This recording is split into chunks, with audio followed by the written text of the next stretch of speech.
Are we filming? Yes, we are. So welcome to another video. Thank you for dropping by. I really appreciate that. Let me show you this. And you've probably seen this before. It's my current diary, planner, agenda. It all means the same thing. And I've been using this for a few months. It's an Atoma custom-sized binder, discbound binder, and I like it because I can do this with it, and that works very, very well. It's bulletproof. There are limitations, but at the moment I'm using this. I'm constantly chopping and changing. Experimenting with different formats, different techniques, different strategies, all surrounding this whole paper-based productivity thing. And I'm sharing these ideas and philosophies and concepts with you. This is just one of those. This is just one of those issues that I've been toying with for some time, and it doesn't work with every binder. It certainly works with disc-based binders, and it certainly works with pocket-sized filofaxes, and it also works with there we go, it's upside down. Mini-sized filofaxes. Other binders are available, of course. But the reason for this video is because of this. And I don't know why I didn't think of it before, having used some sort of binder for over 30 years now. But I basically just, let me just show you this, and I'll tell you the reasons why I'm experimenting with this. So let me have a look at that. So I've just got a message on my phone. Let me just change that, because otherwise I'm not going to be able to see what I'm doing. It just goes to show the dangers of using in this case, two iPhones to make this video.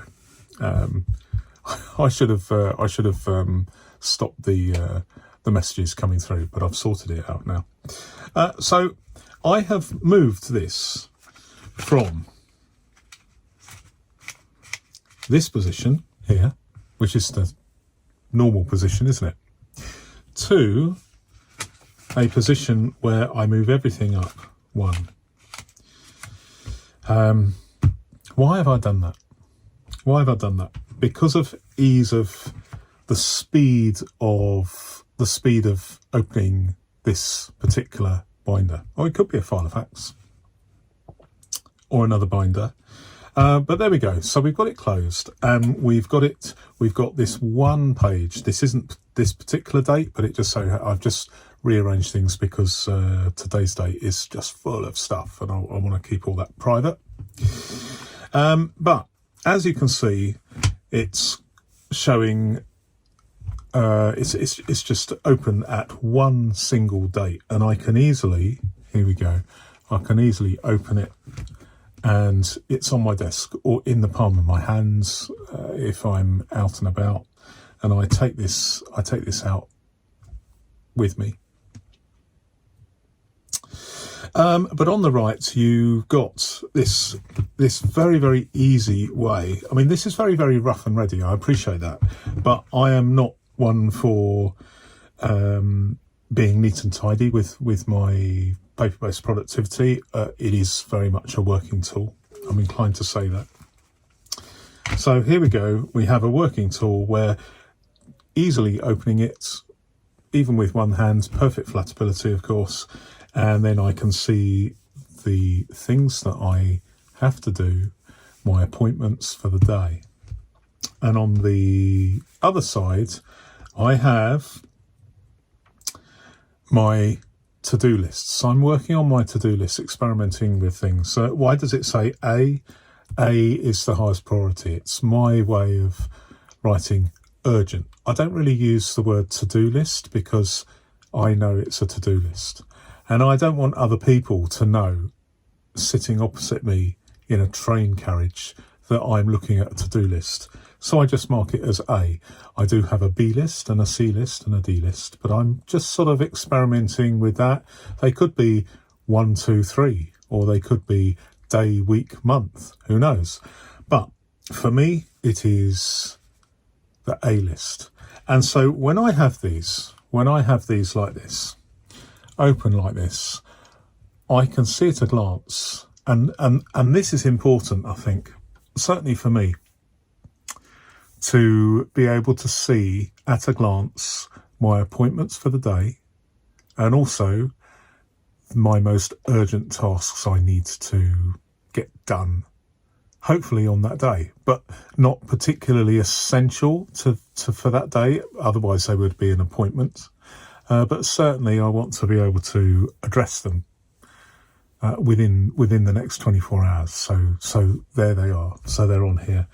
So here we have two lists. I can see them immediately without having to turn pages, and I can I've got my appointments and my urgent things I need to do as soon as possible. And that works very, very well for me. And the reason why I have this popping up like this is simply because it just makes, because I refer to this many, many times a day on a busy day to remind me. I mean, my memory is not as good as it once was. It's just something that I like to do. I like to refresh my memory regularly during the day, and so I can do that very, very easily. I have this in my pocket, in my jacket pocket or my jeans pocket, whatever. It works very, very well. But crucially, I'm using, I mean, some people have a have I got one here? I have got one somewhere, but not right at this moment. So a ruler, a filofax ruler. I believe you can get them for disc binders as well, but I don't possess one. Rather than having either a divider or a ruler to mark the particular spot, the day that we're dealing with, I find, or at least I'm trying at the moment, just to lift things up by one slot or one hole if it's a ring binder. And so when you close it, it's very, very easy to use this page being opened to open it at the right point. Now, I'm guessing some people will say, yeah, but what about if you put it in your pocket upside down or it gets scuffed? The situation is with this is that I can have this in my pocket, or even if it's in my jeans pocket, if I just do this, or I do this, or I do this, or I scrunch it up, and it's taken a bit of it's had a bit of a workout in my pocket, it doesn't really matter, because over the course of a maximum of 24 hours, where this particular page is going to be sticking up like this, there's not going to be so much attrition that the page is going to fall off or wear out. It's okay. It's okay to put it in your pocket like that, or scrunch it up like that. It's not a problem, because this is a working tool, and this paper, this ephemera, if you like, is very, very temporary, because tomorrow it's not going to be sticking up, because it's going to be in my archive, and then the following day is going to be sticking up proud, and there's going to be an element of attrition. So it's for me, I'm trying this, and I've been trying it for a few days, and it works very, very well. I don't know why I didn't think of that before. And could you do it with a pocket-sized filofax? Yes, because all these, there's an equal spacing between each of these rings. So yes, you can do it in a pocket-size binder, a filofax pocket size. Can you do it in a mini size? Yes, you can, because you can there's an equal gap between these. Can you do it with a personal sized filofax? No, you can't, because there's a set here and a set here. There's no run of rings that you can do it. So no, unfortunately not. That is a shame. But if you are into disc-bound planners, or you're using a pocket size, or you're using a mini size, then all of these would actually work perfectly well. Have I got a piece of paper that I can try? Yes, let's just try it with a mini size, just for the sake of argument. So I use these pieces of paper are A7 to avoid wastage, so they're slightly larger than mini size, but let me just move these up one. There we go. So perfect. So it's just sticking up slightly, but you can instantly go to that particular day. I think it's something that's worth consideration as an aid to efficiency if you're into paper-based productivity. But I'll leave it there, because I've been banging on about the same subject far too long. But thanks very much for watching, and goodbye.